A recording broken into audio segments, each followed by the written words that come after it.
Hi guys, this is Wanda Dial, your famous um, teacher and coach in early childhood. I've been in early childhood for over 30 years and I love it. And I'm here today to share with you some information about the learning environment. If you are in the CBA class, if you are a early childhood education manager, early childhood education instructional coach, if you are a teacher, then you will be interested in the things that I'm going to share as far as the learning environment. Okay, so let's get started. Okay, so when you're designing your learning environment helps to promote development in learning in your learning environment. I'm going to talk about some things about like selecting different appropriate materials for different age groups, whether you're working with infants or preschoolers. Okay, so we're going to talk about infants. You want to create a yes environment. So when I say create a yes environment, that means that the child is able to crawl around or scoot around and explore with any and everything. The environment is safe. The materials are safe. You will mostly have soft materials for infants. um, a yes environment is an environment where you're not saying no, don't touch that, or no, don't climb up on that, or no, don't go over there, or no, you can't touch this. You know, so you want a yes environment so that that child can feel safe and secure as he or she crawls around and learns. Areas should be soft and comfortable with a variety of views. I do also believe that with infants, pictures of family members like mom and dad should also be incorporated in the classroom decor. Um, they should be able to explore, be creative, engage in solitary play. There are different types of play, and mostly infants participate in solitary play because they're egocentric. They are not able to understand that somebody else has feelings.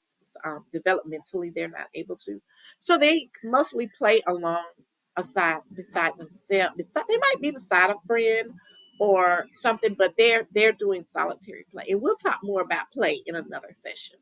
Um, and then we need a space for a quiet time. When we're talking about the furniture in an infant classroom, we want to make sure that the furniture is sturdy and it has rounded edges because, as children are pulling up, they need the furniture to be stable so that, it won't be wobbly and they fall down as well. Also, you don't want the corners to be sharp because you don't want them to hit themselves in the eye or hit their heads on anything. So we want to make sure that um, the furniture is rounded edges and it's very sturdy in the classroom.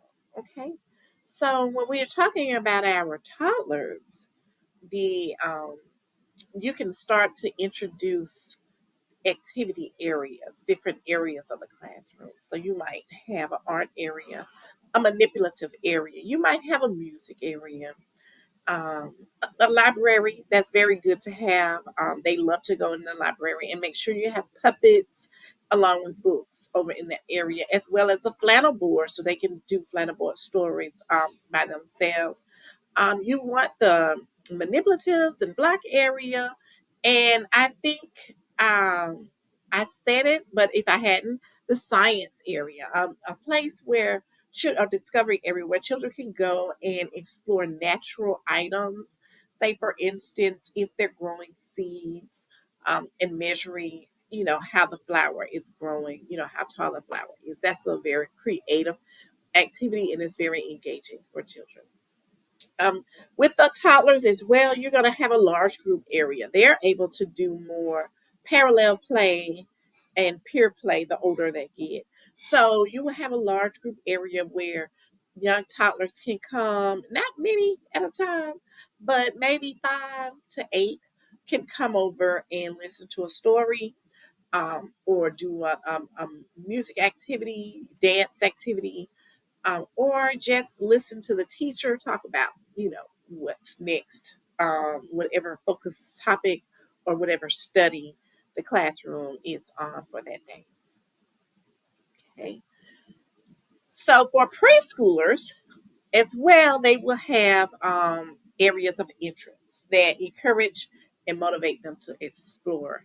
They will have learning centers, and again, that will be like the math area, science area, manipulatives, block area, most definitely a pretend play because our children really learn through pretending. They always mimic someone. So, pretend play is very important for them. You want a science area and music area as well, and the library. So the learning centers in the preschool are able to support learning through play and help the older children to progress through um, different developmental. It helps to enhance some development as they attempt and accomplish challenging tools. So, as a teacher as well, I think I spoke on it when we first started the session. When we're talking about behavior management, some things that you would want to put in the learning environment are a pictorial schedule so that children will know what's next.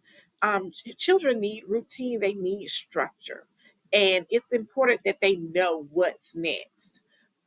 Also, pictorial rules. I've shared with many teachers on several occasions that children need to know what is expected of them. They come from an environment, a home environment, where they kind of just do what they want. You go in your room and play. You rip and run through the house sometimes if you want. Um, the classroom is a more structured area. So they need to know how to act or what is expected of them in that area. They're not going to automatically know that. So I do encourage teachers to also have those pictorial rules and introduce the rules to them in the beginning of the school year. Talk to them about what is expected of them and all throughout the day. And as the year goes on, after about a month or two, I believe, most children will know the rules and they'll remind their peers as well for, as far as rules. Or it's only four over in the block area. There are too many, you can't come. Or we only supposed to have two people over in the water table, so you can't come. So they'll start reminding, we're supposed to use walking feet in the classroom. So we need to walk. You will see that you will fall back from introducing those rules or talking to the students about the rules, but you'll see other children talking to children, to their peers about those rules. So let me know how this little snippet of a video assisted you with setting up your environment. Make sure that the activities that you're providing for your children are developmentally appropriate. That also plays a very big part in behavior management or classroom management. That they need to be developmentally appropriate as well as the material in the classroom. We don't need infant toys in a preschool classroom because, of course, that preschooler would get bored and start creating his own little fun. So that's not what we want our children to do. So if you like this video, let me know, hit me up, snap the button down below, and I'll see you next time.